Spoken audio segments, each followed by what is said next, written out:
Olá, queridos irmãos. Há algum tempo eu não faço a gravação de casa, né? E agora hoje eu estou fazendo a gravação do nosso estudo da minha nova casa, né? Então vocês não estão vendo, mas está um pouquinho bagunçado aqui ainda. E nas últimas semanas nós temos gravado, dado o estudo da igreja, gravado para postar aqui, né? E por que hoje eu estou gravando de casa? Porque eu estou fazendo uma experiência, porque quando eu gravo na igreja, eu tenho pessoas me ouvindo dentro da igreja e eu preciso toda hora ficar me preocupando se eu estou bem enquadrado na câmera, ao mesmo tempo eu quero falar com os irmãos que estão presentes na igreja, né? E quem conhece o jeito de eu dar aula sabe que eu gosto de andar, chegar perto das pessoas, ouvir direitinho o que elas têm para falar, o que elas têm para perguntar. Então eu resolvi fazer uma gravação à parte, né, para ir ao ar no YouTube. Me desculpem a demora, né, de publicar esse vídeo, porque aí eu também tive alguns problemas, eu tive alguns imprevistos aqui com a gravação. Eu estava dando um problema aí na câmera, né? Espero que hoje não tenha esse problema, espero que corra tudo nos conformes. Então nós vamos continuar. Então, esse estudo que nós vamos ver hoje, na verdade, eu já apresentei ele na igreja, né? Na igreja presbiteriana do Jardim Elba. Se você não é membro da nossa igreja, está aí. Já vou mostrar no próximo. Olha, assim que eu colocar o slide, vai aparecer aí para você o endereço. Você está convidado a nos visitar, né? Os nossos estudos bíblicos são às quintas-feiras, às 20 horas, tá bom? Então, esse estudo, ele foi o tema da semana passada, né? Estou conseguindo postar hoje, tá bom? Então, nós vamos continuar. Dessa vez o tema é pena de morte. Como sempre, né, quando a gente trata de ética cristã, a gente trata de argumentos bíblicos e não bíblicos, e é o que a gente vai fazer aqui, tá bom? Então, vamos então aos nossos slides. Nós temos aí o que nós vamos ver? Qual é a abordagem correta, né? Qual é a abordagem correta para se tratar a pena de morte? É o reabilitacionismo, reconstrucionismo, retribucionismo. Cara, eu não estou entendendo nada. O que é isso, né? Então, o reabilitacionismo é quando eu digo que nenhum crime deve ser punido com a pena de morte. Eu sou totalmente contra a pena de morte. Eu sou contra, não pode ser aplicada em hipótese nenhuma. O reconstrucionismo vai defender que a pena de morte é para todos os crimes graves. E o retribucionismo, a pena de morte para alguns tipos de crime. Ok? Então, nós vamos avançar aí. Então, só relembrando que essa série de estudos sobre ética cristã, nós estamos nos baseando aí no livro do Norman Geisler. A gente procura dar de uma forma que bem resumida. Se você quiser mesmo se aprofundar nesses temas, eu recomendo fortemente que você leia esse livro. É uma linguagem muito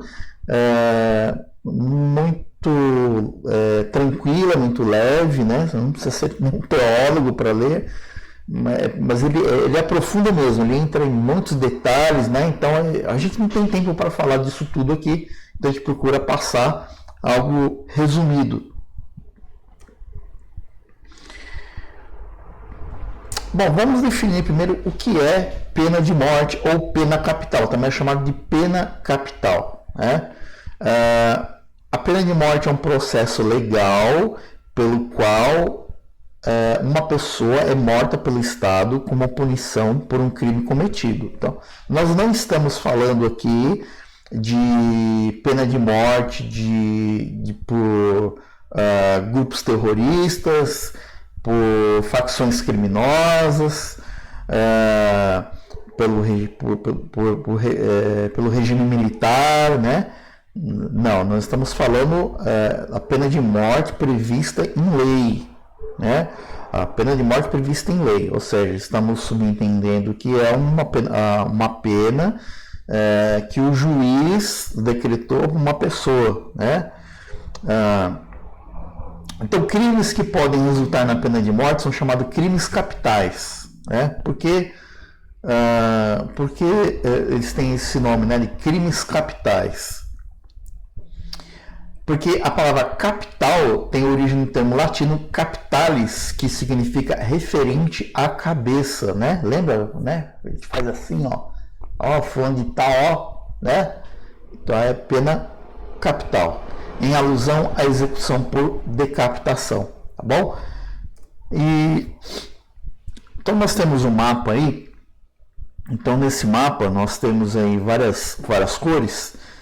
Então você vai ter aí esse verde, onde está aí, você está vendo aí verde escuro, está aí embaixo a legenda, é onde a pena de morte é abolida para todos os crimes, absolutamente todos os crimes. Nós temos aí os países pintados em verde, representa 53% dos países, são 103 países onde a pena de morte é totalmente abolida. Não existe pena de morte nesses países. O que está pintado aí de verde claro é onde a pena de morte é abolida para crimes comuns, porém usada em casos excepcionais, né? Então, por exemplo, né, crimes de guerra, por exemplo, né? Vejam que o Brasil ele está pintado com essa cor, né? Ele está dentro dessa categoria, né? Então, quando a gente fala de pena de morte, a gente imagina, a gente lembra de filmes, né? Lembra de Estados Unidos, né? Mas a gente nunca imagina, se alguém perguntar, eu acho que se alguém te perguntasse antes de você ver esse mapa, se existe pena de morte no Brasil, eu falo, não, em hipótese alguma, não existe pena de morte. Na verdade existe, mas ela é reservada para casos excepcionais, como por exemplo guerra. Como há muito tempo o Brasil não se envolve em nenhuma guerra, não há guerra no Brasil, né? Graças a Deus, espero que não continue não tendo. Então isso está fora da nossa realidade. Aí nós temos aí essas áreas marcadas com marronzinho claro, que são os países onde a pena de morte é abolida na prática, porém ela é permitida por lei. Tá? Ela é abolida na prática, mas permitida por lei. Ou seja, a lei permite a pena de morte, mas na prática, né, no dia a dia, acaba não precisando, não usa. Né? Ela é permitida por lei, mas não é usada. Tá? E por que ela não tá, por que ela está em desuso? Ou porque ela foi suspensa, né? Ela é prevista em lei, mas ela está suspensa, ou ela está em desuso mesmo, não revisaram a lei, não tiveram essa preocupação e na prática não é usado. E nós temos as áreas em vermelho, que é onde a pena de morte é permitida por lei e está em plena prática. Percebam que os Estados Unidos, né, tem áreas que estão em vermelho e tem áreas que estão em verde, ou seja, tem áreas que a pena de morte ela é tanto permitida por lei como está em prática, está em vigor. E temos também no mesmo país, nos Estados Unidos, áreas onde está abolido para todos os crimes. Por que isso? Porque os Estados Unidos ela tem uma característica interessante, que cada estado tem a sua lei, tem as suas leis. Então, dependendo do crime, se for cometido um crime hediondo e dependendo do lugar onde o criminoso cometeu esse crime, ele pode ser preso ou ele pode ser condenado à pena de morte, né? Vai depender do lugar. Então, eu fiz só essa introdução só para a gente entender, a gente se contextualizar, mas vamos entrar agora na primeira abordagem, que é o reabilitacionismo. Lembrando, reabilitacionismo, nenhum crime deve ser punido com a pena de morte, né? Então vamos ver aí alguns argumentos bíblicos. Então, por exemplo, alguém pode dizer assim, o propósito da justiça é reforma. Não, a justiça é para reformar a pessoa, é para reabilitar, né? É para trazer ela de volta para a sociedade. Ela tem que preparar. É claro que se eu posso reabilitar um criminoso, nós estamos ganhando, né? Mas, na verdade, o propósito da justiça não é reabilitar. Se a gente puder reabilitar, ótimo, mas o propósito da justiça não é esse, né? O propósito da justiça é a punição mesmo, tá? Então, alguém pode, por exemplo, usando o Ezequiel 18:23, que diz assim: acaso tenho eu prazer na morte do perverso? Aqui é Deus falando. Diz o Senhor Deus: não desejo eu antes que ele se converta dos seus caminhos e viva? Então, usar esse texto, né, para defender que o propósito da justiça é a reforma, é equivocado, porque o propósito da justiça é a morte mesmo, né? É claro que Deus ele vai se agradar mais se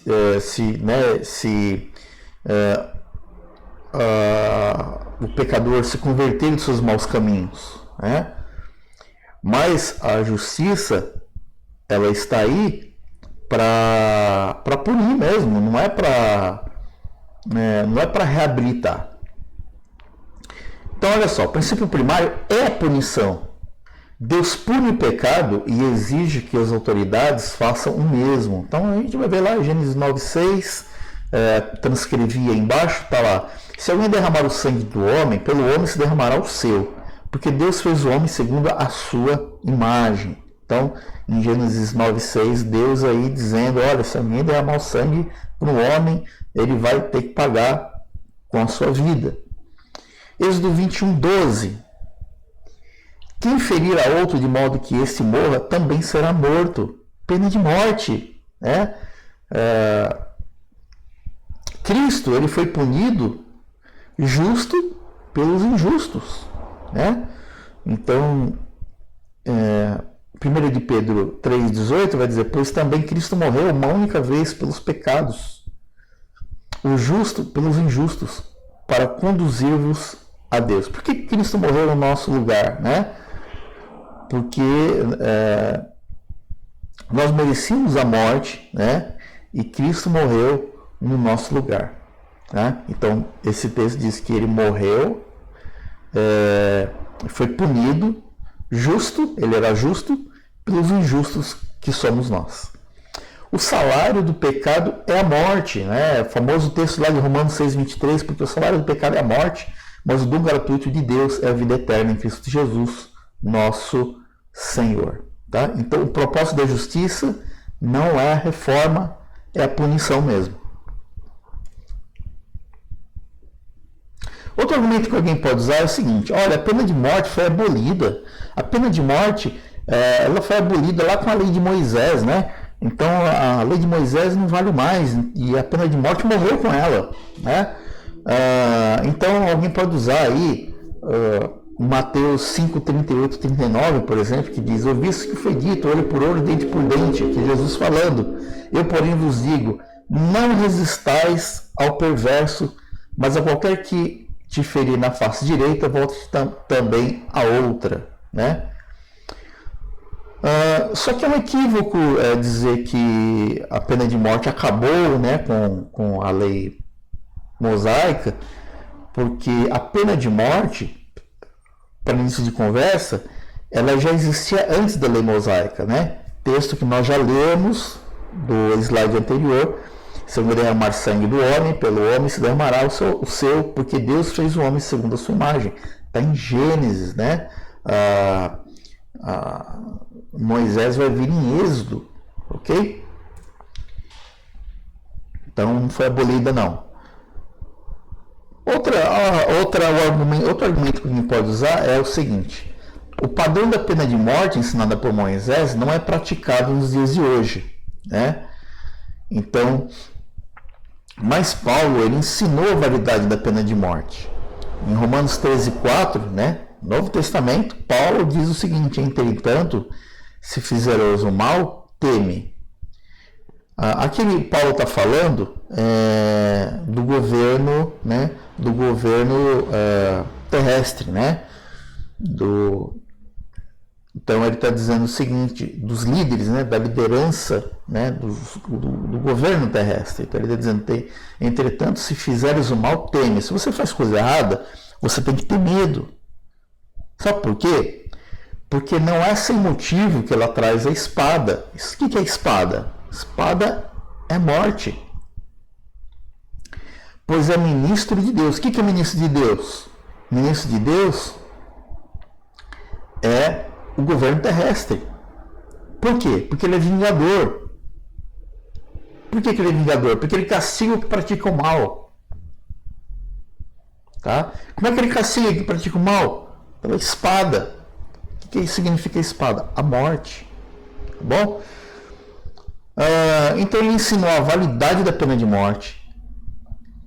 A sua aplicação, Atos 25:11, ele vai dizer o seguinte: caso, pois, tenha eu praticado algum mal ou crime digno de morte, estou pronto para morrer. Então, Paulo, ele é preso, né, lá no final do livro de Atos, e ele, como ele era um cidadão romano, ele apela para o julgamento como cidadão romano, né? Então ele diz assim: o que eu fiz?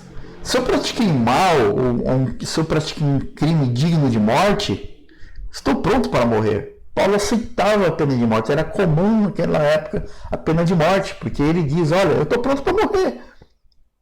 Me julguem.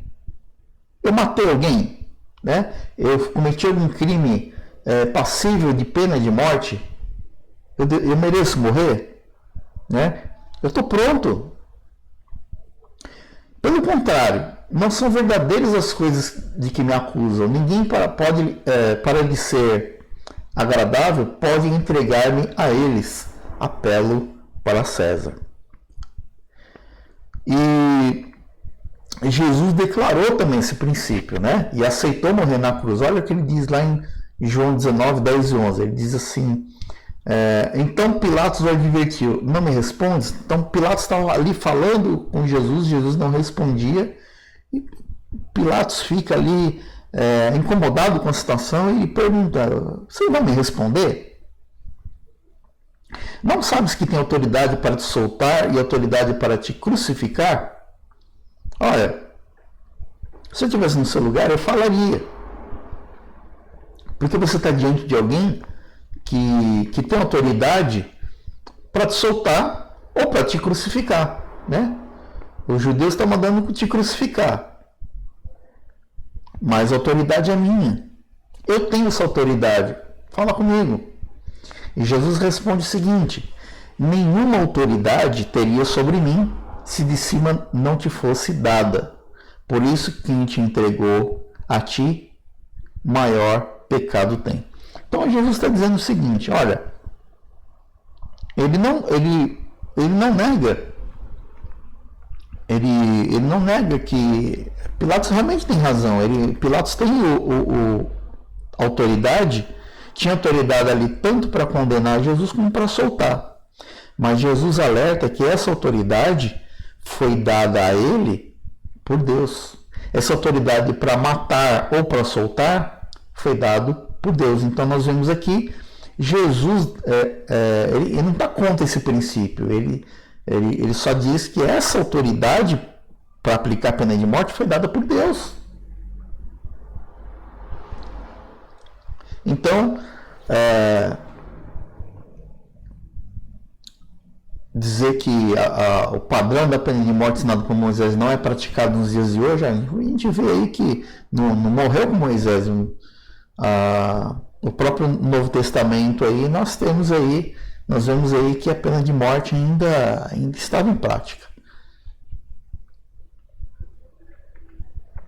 Um outro argumento que pode surgir é o seguinte: olha, Jesus aboliu a pena de morte para adultério. E aí eles vão se basear em dois textos. O primeiro, de Levítico 20:10, diz o seguinte: que se um homem adulterar a mulher do seu próximo, será morto o adúltero. Guarde isso: será morto o adúltero e a adúltera. Ok? Guarde isso. Levítico diz o seguinte: que se um homem adulterar com a mulher, quem sofre pena de morte? Os dois. O homem e a mulher. O adúltero e a adúltera. Ok? Então, olha só. Aí, o que acontece lá em João 8, 10 e 11, né? Acontece lá, eles pegam uma mulher pega em adultério, né? E levam, né, os homens levam ali para diante de Jesus. E Jesus está ali dizendo na areia, né? E aí entregam ela diante de Jesus. E Jesus diz o seguinte: olha, quem não tem pecado, atire a primeira pedra, né? E o texto diz, não dá para a gente ler ele todo, mas você depois pode ler o capítulo 8 de João. Você vai ver lá que os acusadores eles vão saindo, eles vão indo embora, né? E aí vem essa narrativa aqui: erguendo-se Jesus e não vendo a ninguém mais além da mulher, então ele perguntou para a mulher: mulher, onde estão aqueles teus acusadores? Ninguém te condenou? E ela respondeu: ninguém, Senhor. Então lhe disse Jesus: nem eu tampouco te condeno, vai e não peques mais. Então alguém pode, com base nesse texto, dizer que a pena de morte foi instituída para o adultério em Levítico 20 e foi abolida por Jesus em João 8, 10 e 11. Mas não é bem assim, olha só. No caso da mulher adúltera, a lei mosaica requeria 2 testemunhas. Tá lá em Números 35, 30. E Jesus perguntou: olha, quem não tem pecado, tira a primeira pedra. E aí ele pergunta para a mulher: cadê os teus acusadores? Foi todo mundo embora. Então não havia testemunha, não havia acusação. Tá? Um outro ponto a considerar, que eu não coloquei aqui no slide, é o seguinte: lembra que eu falei lá, Levítico 20:10, que tem que ser morto o adúltero e a adúltera? Né? A gente não sabe, assim, em detalhes, por que todos os homens foram embora, né? Os acusadores foram embora. Mas veja, o adúltero precisava ser revelado também. Eles queriam revelar só a adúltera. Mas cadê o adúltero? Por que os homens não levaram lá o adúltero? Né? Talvez porque fosse um deles, talvez porque eles simplesmente queriam encobrir, né, a situação aí do adúltero, porque ele também deveria sofrer a pena de morte. Tá?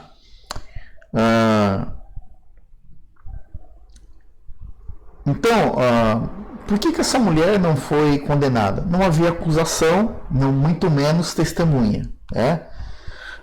Quando Jesus diz: nem tão pouco te condeno, vai e não peques mais, ele não está abolindo a pena de morte. Ele só está dizendo: olha, eu te perdoo, né? Você está perdoada dos seus pecados. Né? Porque, olha, pela lei, né? Pela lei lá de Levítico, você já está livre, porque não ficou nenhum acusador, não ficou testemunha, né? Então não vou ser eu que vou te condenar, Agora, mesmo você não podendo ser condenado, você ainda tem um pecado, você cometeu um pecado. Mas você está perdoado, vai e não peques mais. Então não tem nada a ver, né? Jesus não está abolindo nada aqui, né?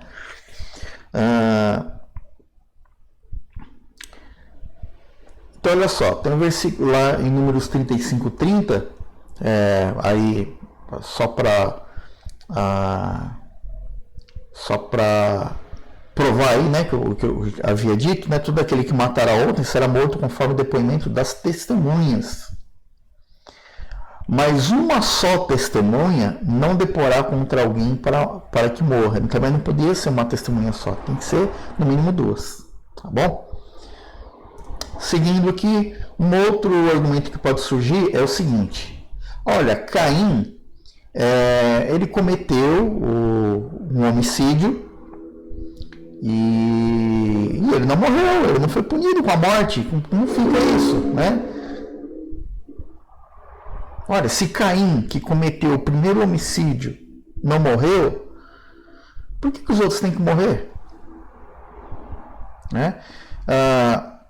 Então, em Gênesis 4, 14, 15, diz assim: eis que hoje me lanças da face da terra, que é Caim falando, e da tua presença hei de esconder-me, serei fugitivo e errante pela terra, quem comigo se encontrar, me matará. O Senhor, porém, lhe disse: assim, qualquer que matar a Caim será vingado 7 vezes. Então, usam esse texto, esse trechinho aqui, para dizer que Deus é contra a pena de morte. E pôs o Senhor um sinal em Caim, para que não o ferisse de morte para quem quer que o encontrasse. Agora, aqui é um caso especial. Por que é um caso especial? Presta atenção. Por que foi um caso especial? Porque não havia quem aplicasse a lei a Caim.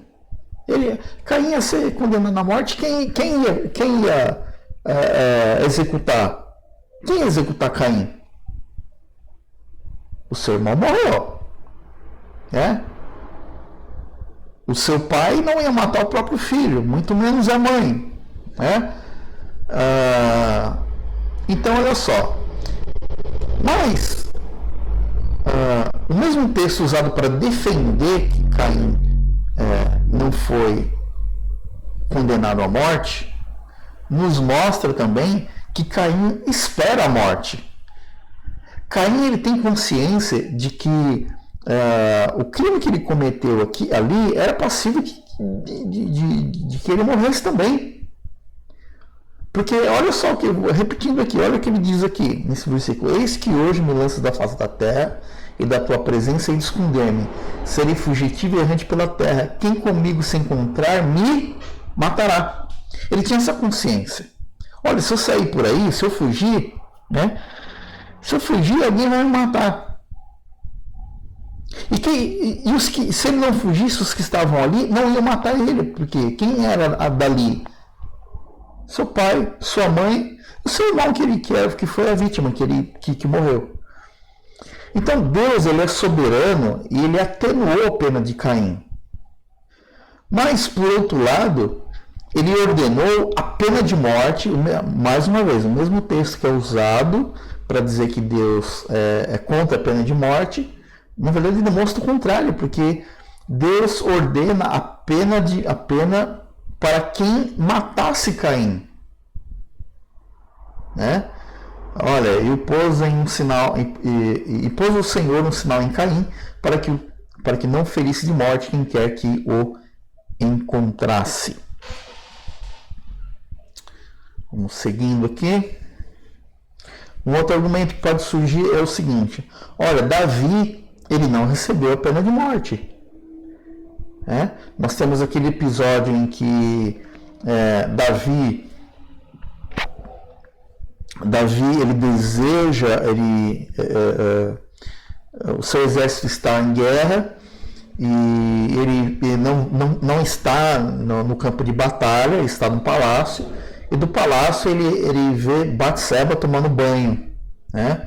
E aí ele tem um desejo por Batseba, e aí ele trama uma armadilha para o seu marido, né? e coloca o seu marido que estava em guerra, coloca ele na linha de frente da batalha para forçar para que ele morresse, Batseba ficasse viúva, né? E então, estou resumindo a história, mas a história tem mais detalhes, vocês sabem, né? Mas eu estou resumindo aqui. Para que o Batseba, que havia inclusive engravidado, né, da relação adúltera que teve com Davi, para que não viesse à tona, né? Então ele comete aqui, Davi comete um homicídio. E alguém pode dizer assim, Davi não recebeu a pena de morte por isso, né? Então, por exemplo, Salmo 51, se você ler o Salmo 51, você vai ler ali que Davi pede perdão. Você vai ler no Salmo 32, Davi agradecendo perdão, mas você não vê punição. E você vê, no segundo livro de Samuel, capítulo 18 e 19, Davi sendo restaurado do seu trono. Davi ficou impune? Não, olha, presta atenção. Em primeiro lugar, precisaria haver declaração de duas testemunhas, né? A gente já viu isso. Tentando escrever aí, Deuteronômio 17:6, mais uma vez, né? Por depoimento de uma só testemunha não morrerá. Precisava ter duas testemunhas, no mínimo. E não havia testemunha. Outra questão aqui é que não há registro também de nenhuma acusação. Outra coisa, a pena seria executada por quem? Deveria ser executada pelo governo. Mas só que Davi é o governo, né? A forma de governo ali da época era a monarquia e Davi era o rei. Davi ia condenar a si mesmo à morte? Não tinha como. Então, olha o que acontece. Assim Deus interveio, né? Então Deus intervém. Só que Davi não passa impune. Olha só o que aconteceu. Davi pagou 4 vezes. O bebê morreu, o bebê que ela teve, que Batseba teve, né? Fruto da relação com Davi, morre. Se você ler a narrativa disso, vai ver que Davi sofre muito com isso. Davi também perde um outro filho, perde Absalão. Absalão morre. Uma de suas filhas, a honra de uma de suas filhas também é manchada. Então ele sofre isso também, né? E Davi também perdeu o seu reino, né? Em 2 Samuel 12:16 ele perde seu reino. É restituído, é verdade, é restituído, restaurado o seu governo lá em 2 Samuel 18:19, mas ele chega a perder o seu reino como consequência do seu pecado. Então, Davi não recebeu a pena de morte. Não recebeu porque foi um caso especial. Mas ele foi punido. De outra forma, mas foi. Talvez, né, aqui abrindo uma parênteses, talvez de uma forma até, a gente não sabe, né, não estava na pele de Davi, mas talvez de uma forma até mais dolorida. A gente não sabe que Davi sofreu, né?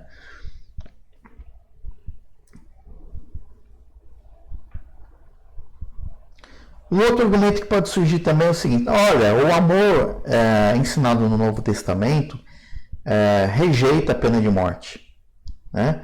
Então, o Novo Testamento ensina o amor e o amor rejeita a pena de morte, né? Então, alguém pode usar aí João 15:13 e dizer: ninguém tem maior amor do que esse, de dar a alguém a própria vida em favor de seus amigos. Então, esse texto fala do amor, o amor é mais precioso, né? O amor está acima da pena de morte. Só que o amor e a pena de morte, eles não são contrários, né? A pena de morte, na verdade, aumenta, né? Ela aumenta o valor que é dado à vida, né? Ela valoriza a vida, né? Então a pena de morte aumenta o valor da vida. Ok? Então olha só, João 3,16, o que vai dizer? Famoso texto aí, né? que muitos de nós conhecemos de cor. Porque Deus amou o mundo de tal maneira que deu seu Filho unigênito, para que todo aquele que nele crê não pereça, mas tenha a vida eterna. Aí, uma demonstração de amor associada aí à morte, né, de Cristo. Então, amor e pena de morte não são contrários, né? Muito pelo contrário, pena de morte, aqui no caso, ela valoriza a vida, né? O amor à vida. Outro argumento que pode ser usado também, olha, a cruz representou a pena de morte para todas as pessoas. Então, quando Cristo morreu na cruz, aboliu a pena de morte. E alguém pode usar aí Romanos 6,23, que diz, porque o salário do pecado é a morte, mas o dom gratuito de Deus é a vida eterna em Cristo Jesus, nosso Senhor. Olha, o salário do pecado é a morte, né? Mas Cristo acabou com isso, então não existe mais pena de morte. Ou Romanos 5,12, que diz, portanto, assim como por um só homem entrou o pecado no mundo, e pelo pecado a morte, assim também a morte passou a todos os homens, porque todos pecaram, né? Então aí, usando também um texto para tentar defender que Cristo aboliu a pena de morte na cruz, né? Só que a cruz não aboliu a pena de morte.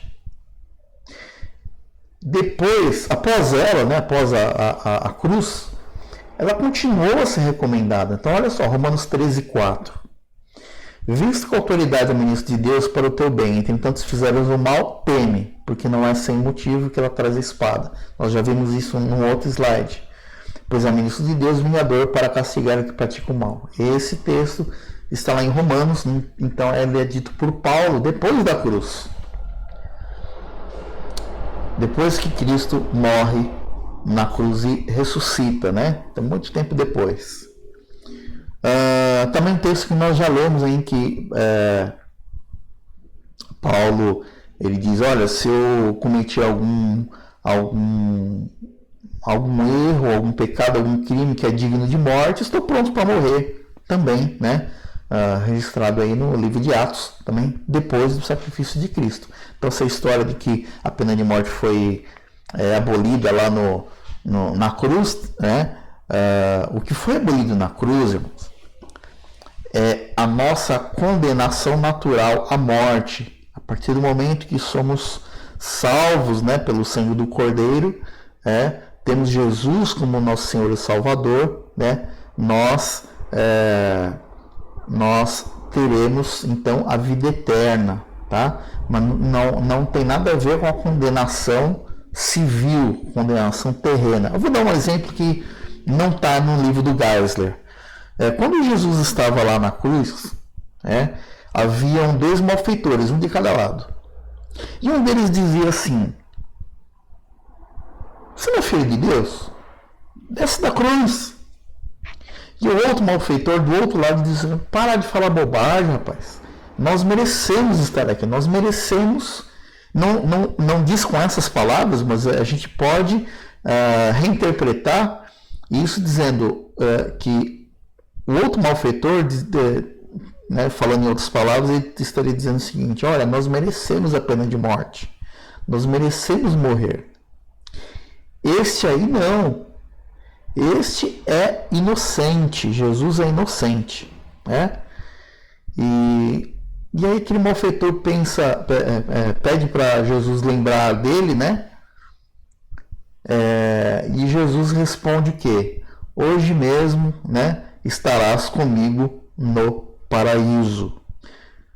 Em outras palavras, Jesus está dizendo, hoje mesmo você vai estar comigo no paraíso.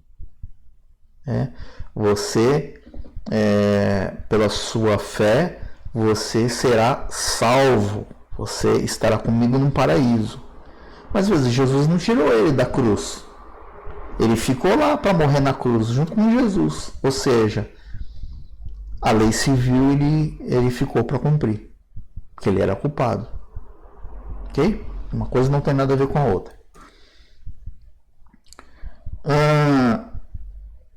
Então, alguns outros argumentos, né, são argumentos... Então, nós vimos até agora argumentos bíblicos, as pessoas tentando usar a Bíblia para afirmar, né, que nenhum crime deve ser punido com a pena de morte. Então, aí nós temos também alguns argumentos morais, ou seja, argumentos que não são bíblicos, né? Ou seja, que, melhor dizendo, são argumentos que não estão fundamentados na Bíblia, né? Então alguém pode dizer assim: mas a pena de morte é aplicada de forma injusta, né? As pessoas podem, por alguma injustiça, serem mortos né? Enfim, ela pode falhar, a pena de morte pode falhar, pode acontecer de ser aplicada a alguém que não merecia. Agora, se isso aconteceu, houve uma falha, né, do sistema judiciário. Há uma falha da justiça. Agora, se a justiça não é aplicada com igualdade, né, inclusive existe essa discussão no Brasil, né? Olha, se a pena de morte valesse aqui, será que ela seria aplicada com justiça? Então algumas pessoas são contra a pena de morte porque se ela fosse aprovada no Brasil, ela seria aplicada de forma injusta, porque outros tipos de penas são aplicados de forma injusta no Brasil, né? Mas o que eu quero frisar aqui é o seguinte, que se a lei, ou melhor, se a justiça não é aplicada com igualdade, devemos agir para que seja aplicada com igualdade e não aboli-la. Senão a gente vai abolir as prisões também. As pessoas são presas de forma injusta também. Nós sabemos, a gente conhece alguns casos aí de pessoas que são presas de forma injusta. E aí, porque existe injustiça, a gente vai parar de aplicar a pena? Não, a gente tem que procurar ver onde é que está o erro para que a justiça seja aplicada de forma cada vez mais justa, né, com igualdade, e não abolir, né? Um outro argumento que pode ser usado também, olha, a pena de morte ela é anti-humanitária, só que muito pelo contrário, ela tanto é humanitária que ela valoriza a dignidade humana, né? Valoriza a dignidade humana, porque a pessoa é morta porque cometeu homicídio, então houve a valorização de dignidade humana, né? Vale dizer também que a pena de morte ela não pode ser aplicada de qualquer forma, né? Existe um procedimento para se fazer isso, né? Porque embora a pessoa mereça a morte, essa morte também não pode ser de qualquer forma, não pode haver um sofrimento excessivo, né? Na hora da morte, né?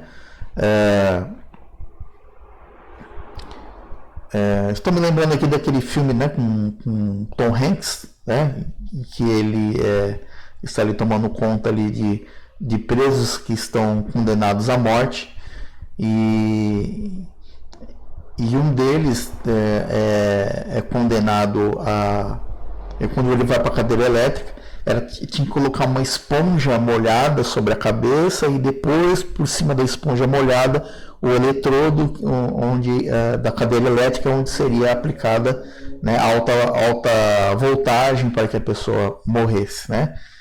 E há uma parte no filme lá que não, de propósito, a esponja não é molhada. E aí o que acontece? O condenado demora a morrer, né? E todo mundo fica ali revoltado, porque não era daquela forma que a pessoa tinha que morrer. Tinha que ser respeitada a dignidade do condenado, né? Estou tentando lembrar o nome do filme aqui e me esqueci, tá? Mas só você fazer uma pesquisa aí que você descobre, se você não... É um filme bem famoso, eu não estou me lembrando do nome aqui, né? Mas é muito, muito interessante. Mostra justamente essa questão da dignidade. Criminosos devem ser curados, não mortos. A gente já viu isso, né? A gente já falou sobre isso. O criminoso não está doente, mas é pecador. Seria um ato tirânico e falsamente humanitário submetê-lo a um processo de cura compulsório contra a sua vontade. Se a gente for considerar todo criminoso doente e e a gente compulsoriamente, ou seja, de forma obrigatória, né, contra a sua vontade, submetê-lo a um tratamento, então a gente é algo tirânico e falsamente humanitário, porque você imagina, você gostaria de ser tratado como doente? Eu acho que não, né? Uma outra argumentação, a pena de morte manda os incrédulos para o inferno, né? Manda o incrédulo antecipadamente para o inferno. Mas na verdade, o que manda as pessoas para o inferno não é a pena de morte. Me desculpe. Mas o que manda os incrédulos para o inferno, nós conhecemos bem, a palavra de Deus, não vamos ler, mas ela afirma que o que manda as pessoas para o inferno é a incredulidade, né? É a incredulidade que condena as pessoas para o inferno, não é a pena de morte, né? Se a pena de morte é errada porque conduz ímpios ao inferno, deveria ser aplicada só a assassinos cristãos? Fica aí a pergunta, né?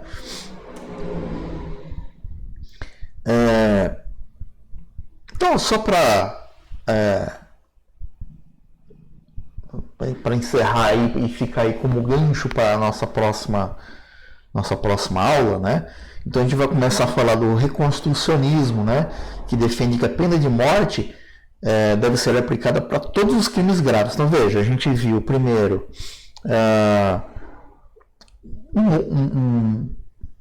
um extremo, quer dizer que a pena de morte não pode ser aplicada em hipótese alguma. Vimos aí alguns argumentos supostamente bíblicos que a gente viu que são furados, eles não se sustentam. E o reconstrucionismo é o outro extremo, que diz que a pena de morte ela deve ser aplicada para todos os crimes graves, né? Então, aí só para dar fazer uma introdução, deixar um gostinho aí, né, para o próximo vídeo, nós temos uma lista de ofensas aí, com base em textos bíblicos, uma lista com 23 ofensas que requerem pena de morte segundo o Antigo Testamento. Então aí as referências bíblicas: assassinato, ser arrogante diante do juiz, indução de um aborto fatal, falso testemunho em crime passivo de pena de morte, negligência do dono de um boi, olha só, de um boi agressivo que resulte na morte de alguém, idolatria, blasfêmia, feitiçaria, magia, falsa profecia, apostasia, quebra do sábado, homossexualismo, bestialidade, adultério, estupro, incesto, amaldiçoar os pais, rebeldia dos filhos, sequestro, embriaguez dos sacerdotes, tocar em coisas sagradas no templo sem ser um indivíduo consagrado, agressão aos pais, relações sexuais durante o período menstrual, tudo isso tem textos condenando as pessoas à morte se cometerem essas ofensas, né? Então o reconstrucionismo ele vai usar isso, né, para procurar defender que a pena de morte tem que ser mesmo aplicada a todos os crimes graves. A gente vai ver isso na próxima semana, né? Então eles vão argumentar: a lei de Deus reflete seu caráter imutável.